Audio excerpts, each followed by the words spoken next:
Hello out there, everybody. Today is Tuesday, the 3rd of May, and time for another Tunesday from the shop with Skip from here in beautiful and spring-like Wohlen, Switzerland.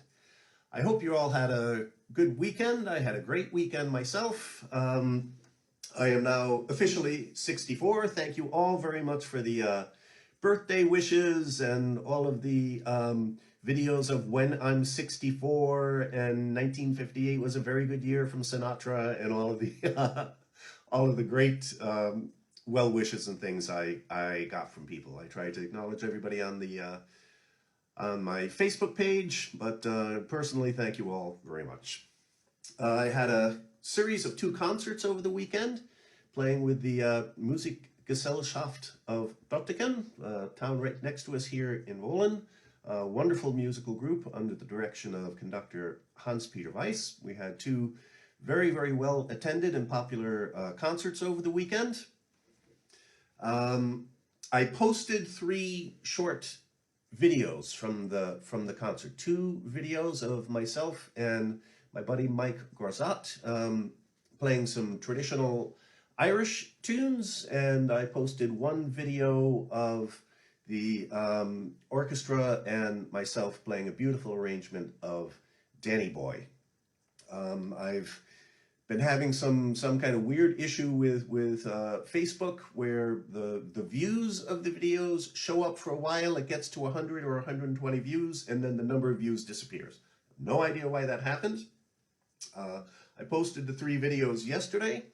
It started to get up around 120, 130 views of each of the videos. Then the views disappeared, which got me a little bit frustrated, but I looked again this morning, and the Danny Boy video itself to this point has had over 500 individual views, so proving to be a very popular rendition of a very, very beautiful song. So thank you all for checking out these videos. It's not purely a point of vanity, though, certainly a little bit, about how many views they get, but I do try to judge from the number of views what kinds of tunes may be a little bit more popular than other kinds of tunes. So that's my reasoning behind that.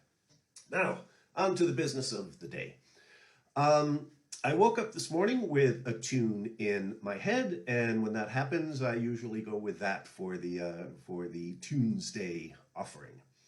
This morning, that was a jig that I've been playing for a very long time. I started playing with a fife and drum group in America called the Ancient Mariners of Connecticut back in the mid-1970s. This is a tune I learned while playing with them.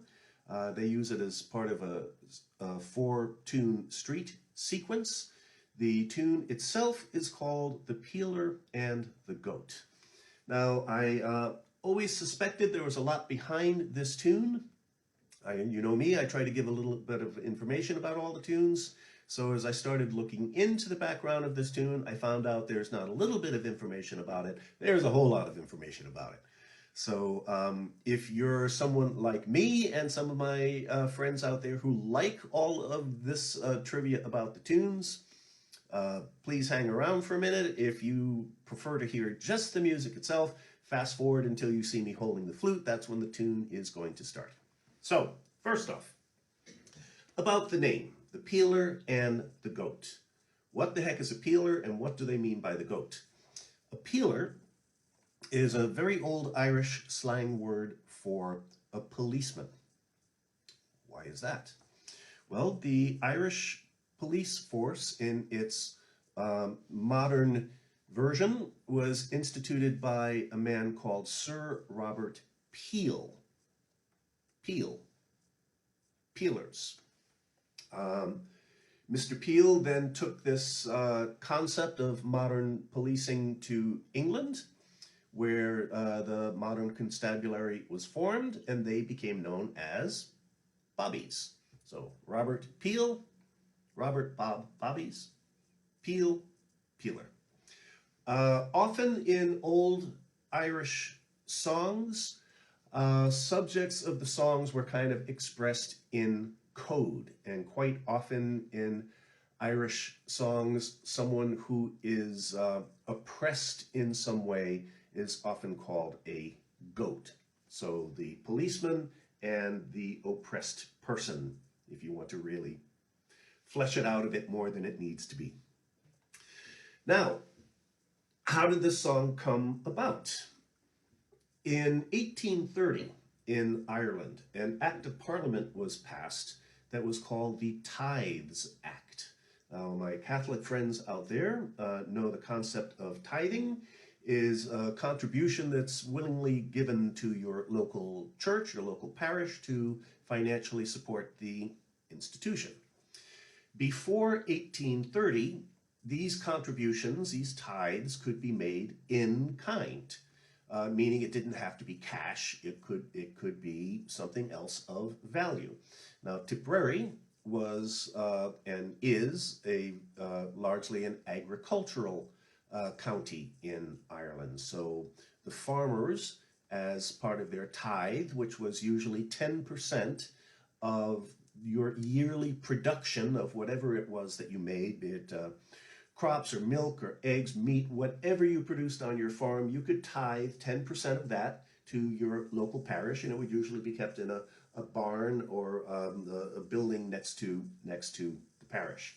However, in 1830, this Tithes Act was passed, which said, not going to do that anymore. From now on, your tithe needs to be in the form of currency. It needs to be hard cash. This turned out to be immensely unpopular. I mean, it's one thing if you're a poor farmer to give some milk and eggs to your local parish. It's quite another thing to give the money that you receive from selling your milk and eggs. So there were quite a few protests. In fact, there was actually, it was called the Tithes Act War from 1831 to 1836 in Ireland. Series of very, very large protests of this act. Now, a well-known author of the time, a man called Darby Ryan, who just happens to have been from Tipperary, was arrested in one of these protests, which he did not particularly care for, either the act or being arrested for protesting the act. And while thinking about what kind of public statement, being an author, he would make about this situation, he read in a local newspaper about the police, the peelers, in a small village called Bansha, which is also in County Tipperary. It's southeast of Tiptown and northwest of Cahir. So I am not going to judge if it's north or south Tip. That's where it is. In any case, he read about the police arresting a goat and literally bringing it to jail. And so for him, that was perfect, having the feeling of being very oppressed by his treatment of the police, and a goat, as I said, being a symbol many times of an impressed person or collection of people. He wrote a satirical poem called The Peeler, excuse me, called The Peeler and the Goat, a rather long poem. This poem was then set to music. There's an old jig that floats around Ireland called the Cavan Buck.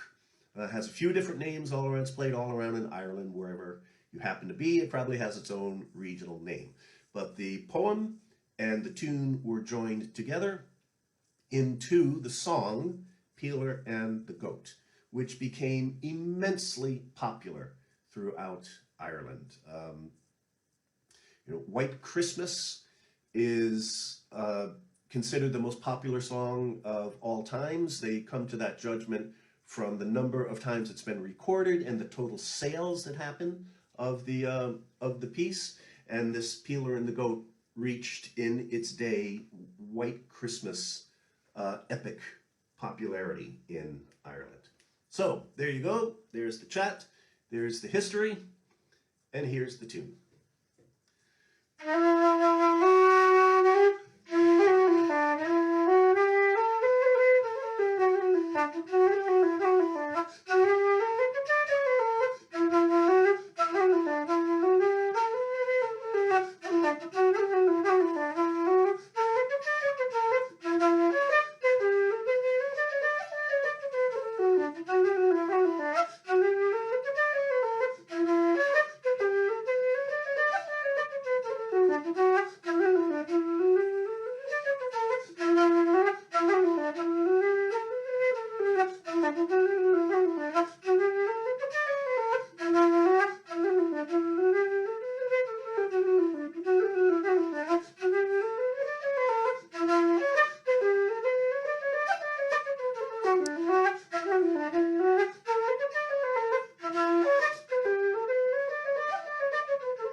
So there's the old tune, the Cavan Buck, or the Peeler in the Goat, call it what you will. It's a great old jig. In any case, maybe one of my songster buddies out there, like Mark Bernier, can give the song a go sometime. It's a great, though rather long piece of music as compared to the tune, which is great, but rather short.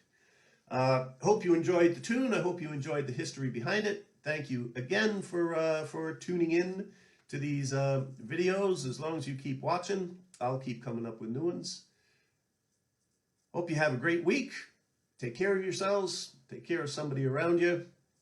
For those of you with people who have fallen ill in your families, I hope they all recover fully.